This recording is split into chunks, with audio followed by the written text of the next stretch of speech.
आत्मा का हनन करने वाला, चाहे वह कोई भी हो, उन लोकों में अवश्य प्रवेश करता है जो अश्रद्धालुओं के जगत के नाम से विख्यात है और अंधकार तथा अज्ञान से भरे है। तात्पर्य: मनुष्य जीवन अपने भारी उत्तरदायित्वों के कारण पशु जीवन से भिन्न होता है। जो लोग इन दायित्वों से अवगत है और उसी भाव से कार्य करते हैं, वे सुर दैवी व्यक्ति कहलाते हैं, और जो इन दायित्वों की अवहेलना करते हैं या जिन्हें इनकी जानकारी नहीं रहती, वे असुर कहलाते हैं। सारे ब्रह्मांड में यही दो प्रकार के मनुष्य पाए जाते हैं। ऋग्वेद में कहा गया है कि सुर लोग सदैव भगवान विष्णु के चरण कमलों को लक्ष्य बनाते हैं और तदनुसार कर्म करते हैं। उनका मार्ग सूर्य के पथ के ही समान देदीप्यमान रहता है। बुद्धिमान मनुष्य को सदैव स्मरण रखना चाहिए कि आत्मा को मानव शरीर देहांतरण के चक्र में लाखों वर्षों के विकास के पश्चात प्राप्त होता है।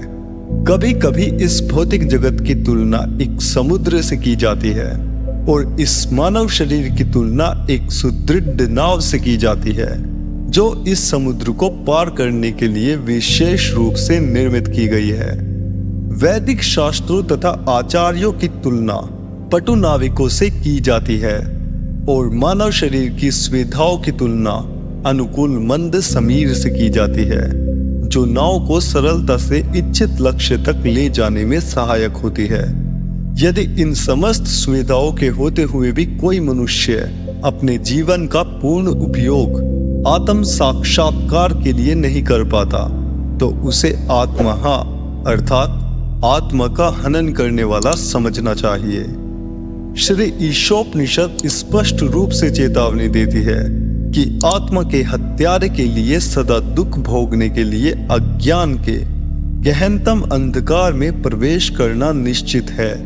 यद्यपि शूकर, कुकर, ऊंट, गधे इत्यादि की आर्थिक आवश्यकताएं उनको उतनी ही महत्वपूर्ण है जितनी हमको हमारी आवश्यकताएं हैं, लेकिन इन पशुओं की आर्थिक समस्याएं अत्यंत निकृष्ट तथा अरुचिकर परिस्थितियों में हल की जाती है। मनुष्य को प्रकृति के नियमों द्वारा आरामदायक जीवन यापन के लिए सारी सुविधाएं प्रदान की जाती है, क्योंकि मानव जीवन पशु जीवन की तुलना में अधिक महत्वपूर्ण तथा मूल्यवान है। तो मनुष्य को शूकर तथा अन्य पशुओं की अपेक्षा श्रेष्ठतर जीवन क्यों दिया गया है?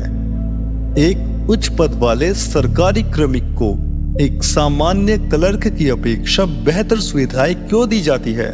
इसका उत्तर यह है कि उच्च पदाधिकारी को उच्च कोटि के कर्तव्य निभाने होते हैं। इसी प्रकार मनुष्य को पशुओं की अपेक्षा उच्चतर कर्तव्यों का पालन करना होता है, जबकि पशु सदैव अपना भूखा पेट भरने मात्र में लगे रहते हैं। फिर भी आधुनिक आत्मघातिनी सभ्यता से भूखे लोगों की समस्याओं में केवल वृद्धि ही हुई है। जब हम किसी आधुनिक सभ्य मनुष्य रूपी सजे धजे पशु के पास पहुंचते हैं और उससे आत्म साक्षात्कार में रुचि लेने के लिए कहते हैं, तो वह इतना ही कहना चाहेगा कि वह केवल अपने उदर की शुद्ध शांति के लिए काम करना चाहता है और एक भूखे मनुष्य को आत्म साक्षात्कार की कोई आवश्यकता नहीं है।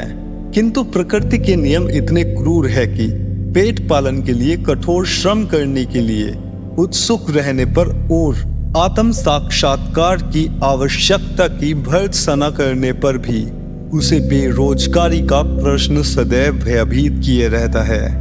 हमें यह मानव जीवन गधे, सुअर और कुत्ते की तरह कठोर परिश्रम करने के लिए नहीं, बल्कि जीवन की सर्वोच्च सिद्धि प्राप्त करने के लिए मिला है। यदि हम आत्म साक्षात्कार की परवाह नहीं करते, तो प्रकृति के नियम हमें बहुत कठोर परिश्रम करने के लिए मजबूर करते हैं, भले ही हम ऐसा न करना चाहे। इस युग में मनुष्य को गधे और बैल की तरह कठोर परिश्रम करने के लिए मजबूर किया गया है। श्री ईशोपनिषद के इस श्लोक में कुछ ऐसे क्षेत्रों का खुलासा किया गया है जहां असुरों को काम करने के लिए भेजा जाता है। यदि कोई व्यक्ति एक मनुष्य के रूप में अपने कर्तव्यों का निर्वहन करने में विफल रहता है तो उसे असुर ग्रहों पर जाने और अज्ञानता और अंधकार में कठोर परिश्रम करने के लिए पतित योनियों में जन्म लेने के लिए मजबूर होना पड़ता है।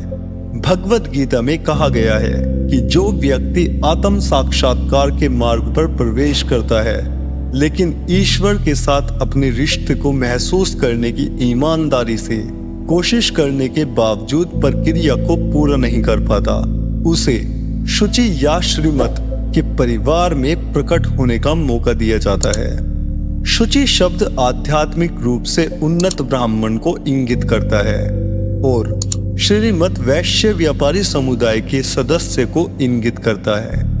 इसलिए जो व्यक्ति आत्म साक्षात्कार प्राप्त करने में विफल रहता है उसे इस जीवन के उसके सच्चे प्रयासों के कारण अगले जीवन में बेहतर मौका दिया जाता है।